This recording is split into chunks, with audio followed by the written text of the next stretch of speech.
मराठी, तुमचा विश्वास आमची ताकद. बुलढाण्याच्या खामगाववरून अत्यंत हादरवून आणि मन हेलावून टाकणारी धक्कादायक बातमी समोर आली आहे. खामगाव शहरातील रेल्वे गेट परिसरात एकाने आपल्याच पत्नीची लोखंडी रॉडने डोक्यात वार करून निर्घृण हत्या केली आहे. किरकोळ घरगुती वादातून हे हत्याकांड घडल्याची प्राथमिक माहिती समोर आली आहे. या घटनेमुळे संपूर्ण खामगाव परिसरात प्रचंड खळबळ उडाली असून पोलिसांनी तत्परता दाखवत आरोपी पतीला बेड्या ठोकल्या आहेत. ऐन मध्यरात्री घडलेल्या या थरारामुळे संपूर्ण खामगाव शहर हादरून गेलंय.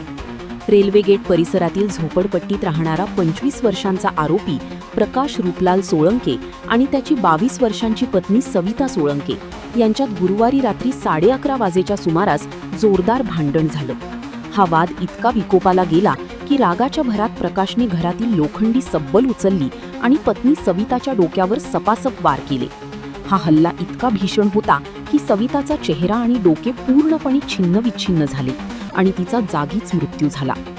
या थरारक घटनेची माहिती मिळताच शेजारी राहणारे संजय मेढे यांनी तातडीने प्रकाशच्या घराकडे धाव घेतली.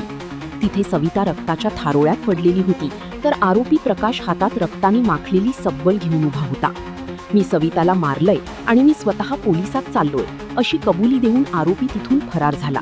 मात्र खामगाव शहर पोलिसांनी तात्काळ चक्र फिरवून आरोपी प्रकाश सोळंकेला बेड्या ठोकल्या आहेत. दरम्यान संजय मेढे यांच्या फिर्यादीवरून आरोपी प्रकाश सोळंके विरुद्ध भारतीय न्याय संहिता कलम 103(1) अन्वये गुन्हा दाखल केला असून आरोपीला अटक करण्यात आली आहे. पुढील तपास सहाय्यक पोलीस निरीक्षक विकास पाटील करत आहेत. घरगुती वादाचा असा भयानक आणि रक्तरंजित अंत होईल अशी कल्पनाही कुणी केली नव्हती.